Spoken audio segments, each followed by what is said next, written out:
ఇప్పుడంటే రకరకాల తినుబండారాలు ఉన్నాయి. చిప్స్ అనో, లేస్ అనో, తొక్కనో, తోటకూరనో. మా అప్పుడైతే ఏదైనా తినాలి అని అడిగితే చాలు ఇలాగ లడ్డు, కారాసు, వాంపూస, కారబూంది, మిఠాయి, గవ్వలు, చెక్కలు ఇలా చేసి పెట్టేవాళ్ళు అనమాట. అందుట్లో ఒకటే ఇది వాంపూస. అంటే మా సైడ్ వాంపూస అనే అంటారు దీన్ని. ఈరోజు వాంపూస ఎలా తయారు చేయాలో చూద్దాము. ఇదేంటనుకుంటున్నారా? మిగిలిపోయిన పిండిలో కాసంత ఉల్లిపాయ, పచ్చిమిరకాయ వేసి ఇలా ఎండింగ్లో చేస్తారు. చాలా బాగుంటుంది. ఫస్ట్ అయితే తయారీ విధానం చూసేద్దాం రండి. ఎవరైనా సరే ఈజీగా ఇన్స్టెంట్గా చేసుకోవచ్చు అనమాట. ఇది మన ఇంట్లో జస్ట్ కొంచెం బియ్యపిండి, కొంచెం శనగపిండి లేదా మినప్పిండి ఉంటే సరిపోతుంది. సో ఇలా వాటిని జల్లెడ పట్టుకోవాలన్నమాట, రెండు పిండిలను కూడా. తర్వాత క్వాంటిటీ అనేది సేమ్ తీసుకోవాలి. దీనికి పెద్ద కొలతలు ఏం అవసరం లేదండి. ఇది వీడియోలో కాబట్టి ఇలా చూపిస్తున్నాను. లేదంటే పెద్దవాళ్ళందరూ మాకు జస్ట్ ఊరికే అలాగ చేతితోటి వేసేసేవాళ్ళు అనమాట. ఒక 4 గిద్దలు బియ్యపిండి తీసుకున్నాం. ఇప్పుడు ఒక 4 గిద్దలు శనగపిండి అయితే తీసుకుంటున్నాం అనమాట. ఈ పిండితోనే కొంచెం అటు ఇటుగా మనం మిఠాయి కూడా చేసుకోవచ్చు. అది మన నెక్స్ట్ వీడియోలో నేనైతే చూపిస్తాను. సో ఇలా 4 గిద్దలు వేసుకున్న తర్వాత ఆ పిండిని బాగా కలుపుకోవాలన్నమాట. మీరు మరీ అదిం పెట్టి వేసుకొని అవసరం లేదు, జస్ట్ ఊరికే అలా వేసుకుంటే సరిపోతుంది. ఇలా బాగా కలుపుకొని ఇందులో మనం కొంచెం వాము ఉంటుంది కదా, వాము అంటారు, సో అది యాడ్ చేసుకోవాలి. కొలతల్లో చెప్పాలి అని అంటే ఒక చిన్న 2 స్పూన్లు వేసుకుంటే సరిపోతుంది. ఒక 2.5 స్పూన్ వరకు ఉప్పు అయితే పడుతుందండి. కారం వచ్చేసి 1 స్పూన్ అనమాట. సో ఇలా వేసుకొని కలుపుకోవాలి. తర్వాత ఇలా మంచినీళ్ళు పోసుకుంటూ కలుపుకోవాలన్నమాట.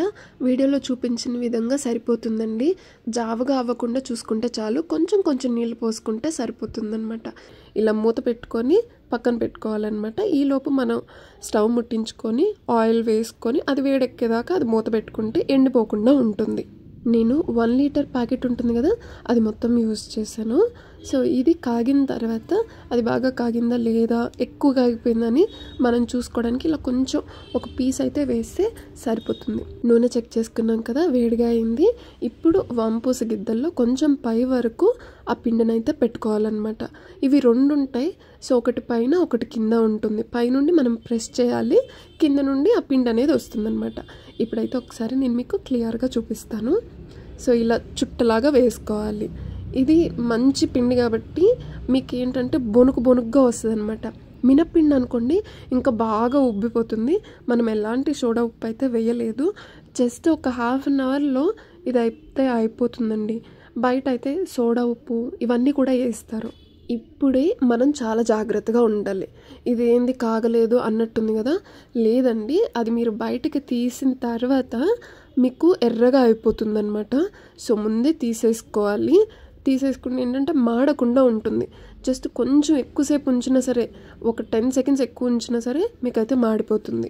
ఎప్పుడైనా సరే ఇలాంటి పెద్ద వంటలు, పిండి వంటలు చేసుకునేటప్పుడు బాండి అనేది కొంచెం పెద్దదిగా ఉంటే బాగుంటుంది. ఇప్పుడు పొంగులాగా వస్తుంది చూసారా, కొన్ని అయితే కొంతమంది వేరుశనగ నూనె అట్లా యూజ్ చేస్తారు అనమాట. అదైతే పొంగిపోతుంది, కిందగా పడిపోతుంది. ఇది సన్ఫ్లవర్ ఆయిలే కాబట్టి అంత పొంగు అనేది రాదు మీకు. బెటర్ సన్ఫ్లవర్ ఆయిలే బెటర్గా ఉంటుందన్నమాట. ఇలా కొంచెం కొంచెం ఒక్కొక్కటిగా వేసుకుంటే సరిపోతుంది. చాలా ఈజీగా అయిపోతుందండి. మనం వాంపూస గిద్దల్లో పెట్టి ఇట్లా మనం వేయడమే, నూనెలో వేయడమే పెద్ద ప్రాసెస్, కానీ ఇది ఏగడం అనేది అసలు ప్రాసెసే కాదు. జస్ట్ ఇలా అయిపోతుంది అంతే. సో నేను చెప్పాను కదా, ఎండింగ్లో అయితే మాకు ఇలా వేసి పెట్టేవాళ్ళు అనమాట. చాలా రుచిగా ఉండేవి. పచ్చిమిరపకాయ తగులుతూ, ఉల్లిపాయ తగులుతూ చాలా బాగుండేది. వీడియోని ఇక్కడి వరకు చూసినందుకు thank you so much for watching. ఈ వీడియో మీకు అందరికీ నచ్చిందని అనుకుంటున్నాను. మన ఛానల్ని ఎవరైనా సరే ఫస్ట్ టైం చూస్తుంటే ప్లీజ్ సబ్స్క్రైబ్ చేసుకోండి. అంటే మరెన్నో వంటకాలు మన ఛానల్లో రెగ్యులర్గా పోస్ట్ చేస్తూనే ఉంటాను. మళ్ళీ ఇంకొక మంచి రెసిపీతో మీ ముందుకు వచ్చేస్తాను. Till then bye, take care.